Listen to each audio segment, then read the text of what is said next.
አብረን የምናየው ነገር ይሆናል። በቃ ብቻ አንድና አንድ ያለው ነገር ብቻዬን መኖር ነው አማራጩ። ለምን ተነክሽ? ምን ሆነሽ ነው እናቴ? ምንም አልሆንኩም እኮ። ምን ሆነሽ ነው እንዴ? አሞኛል፣ ሰላም ርቆኛል፣ ያለ መታመኔ ያንከራትተኛል። አሞኛል፣ የማርሽ ናፍቆኛል፣ ያድኑኝ። እኔን ደግሞ ታውቂያለሽ አይደል? አባሽ በቃ እኔ ከአቅሜ ውጭ ይሆናል። ማርያም መናገርም ማውራትም አልፈለኩም ነበረ። እሺ ምንድነው የተፈጠረውን ነገር ማስተካከል አልቻልሽም ነው?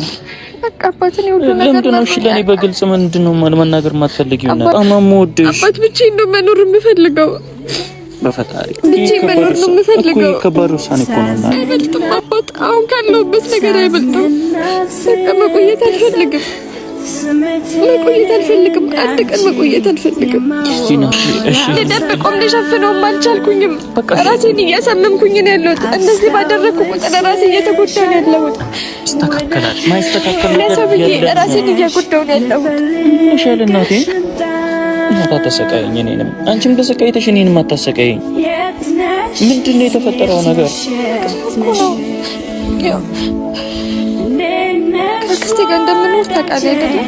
ባልዳውን እኔ እሷን መጥፎ እሷ እንዲህ ነው ለማስፋት አይደለም። እኛት አይፈልጉም ነው ከአንተ ጋር ብቻ አይደለም። አንደኛ እንደዛም አለ። ኢቭን ከቤት እንደወጣም አይፈለግም።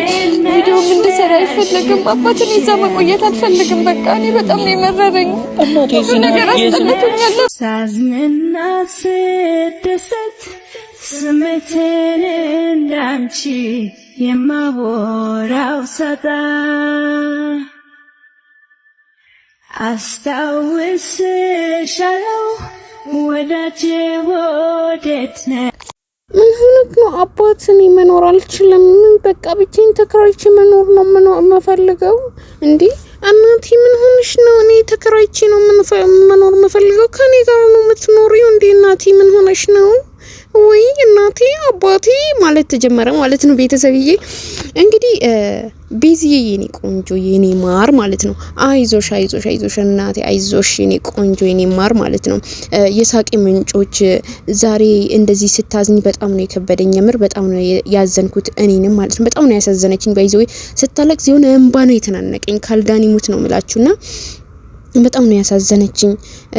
ምን ነው ይሄን ያክል ስታለቅስ ደግሞ አይኗ ቀልት ነው የሚለው፣ ፊቷ በቃ ቀይር ነው የሚለው። ማርኬ ደግሞ ሰሞኑ በጣም ነው እየተጨነቀ ያለው። በቃ ምን ይሁን ምን ይዋጣው ምን ውስጥ ይግባ። ትላንትና ከትላንት ወዲያ የተለቀቀ ቪዲዮ እንዳለ በእንባ የታጀበ ማለት ነው። እንግዲህ ከአክስቴ ጋር ነው የምኖረው። አክስቴን እንደዚህ ብዬ መናገር መጥፎ ናት ለማስባል አይደለም፣ ወይም ደግሞ እሷን ለመናገር አይደለም። ግን እኔ መኖር አልችልም። ብቻዬን ነው መኖር የምፈልገው። በአንተም በኩል ደግሞ ካንተ ጋር መሆን ስለማይፈልጉ እኔ ብቻዬን መኖር ነው የምፈልገው። ስለዚህ እባክህን ከአንድ ቀን ከዛሬ እንዲያልፍ አልፈልግም። ብቸኝነት ይሻለኛል ብላ እያለቀሰች ነው ማለት ነው። ሰላም ውድ ቤተሰቦቼ፣ ላይክ፣ ሼር፣ ሰብስክራይብ ያድርጋችሁ። ቪዲዮውን እስከመጨረሻው እዩ ትላለሁኝ። እንግዲህ ቤዚዬ የኔ ቆንጆ ብዙዎቻችሁ ሁል ጊዜ የቤዚዬንን ልቀቅልን እያላችሁኝ ነበር ማለት ነው። እንግዲህ ይሄው በዚህ ሰዓት ሁሌ ጠብቁኝ እለቅላችኋለሁኝ ማለት ነው። እንግዲህ ቤዚዬ የኔ ቆንጆ ማርክና ቤዚ ማለት በጣም ንጹህ ልብ ያላቸውና ንጹህ ፍቅረኛሞች ናቸው ማለት ነውና ባይዘዌ አንዳንድ ሴቶች እንደ አንዳንድ ሴቶች እርኩስ አይደሉም፣ አይለጣጠፉም። ባይለጣጠፉም ቢለጣጠፉ ራሱ ያልሆነ ቦታ አይገኙም። ቤታቸው ሄደው በስነ ስርዓት መጥተው ቪዲዮአቸው ሰርተው በስነ ስርዓት ወደ ቤታቸው የሚመለሱ ሴቶች ናቸው ብዙዎቻቸው ማለት ነው። እና በዚህ አጋጣሚ ከኔ ጋር ነው የምትኖሪ ሲላት ካንተ ጋር አኖርም ብቻዬን ነው መኖር የምፈልገው፣ እባክህ ተወኝ፣ እኔ ብቻዬን ስለሆነ መፈልገው ከዛሬ እንዲያልፍ አልፈልግም። ካክስቴ ጋር መኖር አልፈልግም። ባንተ በኩል ጫና እየበዛብኝ ነው።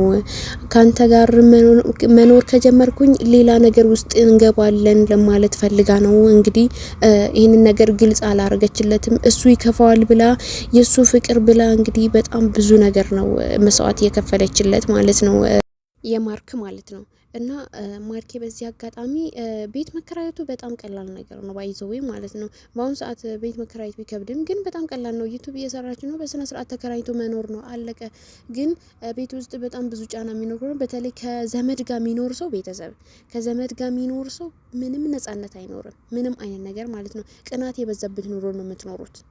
አንዳንድ ፍቅር ቢሆንም አንዳንድ ደግሞ እንደዛው ጠላት ብዙ አለ፣ በጣም ብዙ ማለት ነው። ትልቅ ደረጃ ስትደርስ ደስ የማይለው አለ፣ በአሪፍ ቦታ ስትገኝ ደስ የማይለው አለ፣ ሁሌ በመጥፎ ቦታ እንድትታይ የሚፈልጋለ። ግን እሷ አሁን እንግዲህ አክስቷ መጥፎ አለማስባል ነው እዚህ ጋር እየተናገረች ያለችው ማለት ነው። ገብታ እንግዲህ ትጨቀጭቀኛለች ብላ ፈርታ ሊሆን ይችላልና አሁን ላይ ከቻልሽ አቅምሽ ከቻለ ቤት ተከራይተሽ ለብቻሽን ዘና ብለሽ ፈታ ብለሽ መኖር ነው። ቢርብሽ ቢጠማሽ ምንም በቃ የራስሽ ቤት ነው። አክስት ቤት ማለት የእናት ቤት ቢሆንም ግን አንዳንድ መጥፎ አክስቶች አሉ። ዘመድ ከዘመድ ጋር መኖር ከባዳ ጋር ቢኖር ይሻልሻል። ተከባብረሽ በስነ ስርዓት ትኖሪያለሽ፣ በስነ ስርዓት ማለት ነው። እና ግን ነገ እንደ ሩታ እንዳትሆኚ ወደድኩህ አፈቀርኩህ ብለሽ ከሱ ጋር መኖር እንዳትጀምሪ፣ እሱ ጋርም እንዳትጂ። በሩታ ተማሩ። በሩታ እየተማራችሁ ሩታን ያያችሁ የሩታ ጎን ሆናችሁ የሩታን ህይወት እያያችሁ እናንተ ከወንድ ቂጥቂጥ ከወንድ ስርስር እንዳትሄዱ አርፋችሁ ቁጭ በሉና እቤታችሁ ከአክስትሽ ቤት ራሱ ብትወጪ ማለት ነው። ቤት ተከራይተሽ ከወጣሽ ማርክ አንቺ ቤት መምጣቱ አይቀርም። ስለዚህ አርፈሽ እቤትሽ ብትቀመጪ አክስትሽ ቤት ጫና ከበዛበሽ ተከራይተሽ ራስሽን አስከብረሽ መኖር ትችላለሽ። በእርግጥ እንደ ሀይሚ ማለት ነው። ሀይሚ ራሷን አስከብራ ዘና ብላ ነው የምትኖረው፣ ምንም እንትን አይባልም። ስለዚህ አንቺም ራስሽን አስከብረሽ በስነ ስርዓት ዘና ብለሽ መኖር ትችላለሽ ከአክስትሽ ቤት ወጥተሽ ማለት ነው። እና ጫና እንደዚህ ራስን አውቆ ራስን ማስተዳደርን የመሰለ ነገር የለም። አሁን ቤዚዬ የኔ ቆንጆ አቂ ልጅ ነች፣ ግን በጣም ፈላነች፣ በጣም ልጅ ነች ማለት ነው። ከሀይሚ የባሰች ልጅ ማለት ነው። እና ቶሎ እንባ ይቀድማታል፣ ፊቷን ይቀያየራል። እንዳያችሁት ፊቷ ቀይር ነው የሚለው። እና የራስሽን ህይወት መምራት ትችያለሽ አንቺ ማለት ነው። አሁን ተጋቡ እንዳይባል አሁን ላይ ልጆች ናቸው። ስለዚህ ራሳችሁን ጠብቃችሁ በስነ ስርዓት በሩቅ አድርጋችሁ ፍቅራችሁን መኖር ነው የሚሻላችሁ። አብራችሁ ከሆናችሁ በአሁኑ ሰዓት የሩታና የአብርሃም ህይወት እንዳይሆንባችሁ ማለት ነው።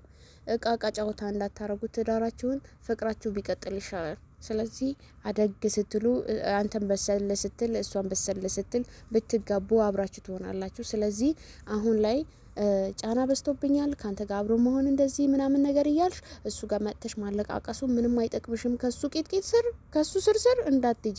ራስሽን አስከብረሽ ራስሽን ጠብቀሽ በስነ ስርዓት ብትኖር ይሻልሻል ቤዚዬ ማለት ነው።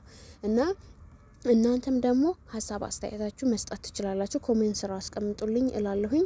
እና ማርክና ቤዚዬ አታልቅሱ። እሱም ደግሞ ሀሳብ ውስጥ አትክተቹ፣ አታጨናንቂው። እዛው ነገራቶችን ተነጋግራችሁ እንድትፈቱትና የሚሻለውን አማራጭ እንድትፈልጉ ነው መሆን ያለበት እንጂ አልቅሰሽ ራስሽን አሳመመሽ ምንም አያደርግልሽም። ራስሽን ብትጎጂ እንጂ ራስሽን አትጠቅሚውም ማለት ነው። ስለዚህ ራስሽን አትጉጂ፣ አታልቅሺ። ራስሽን ጠብቀሽ አስከብረሽ መኖር ትችያለሽ። ማንም አያስገድድሽም። ዘና ብለሽ ዩቲዩብሽን እየሰራሽ መኖር ትችያለሽ ማለት ነው።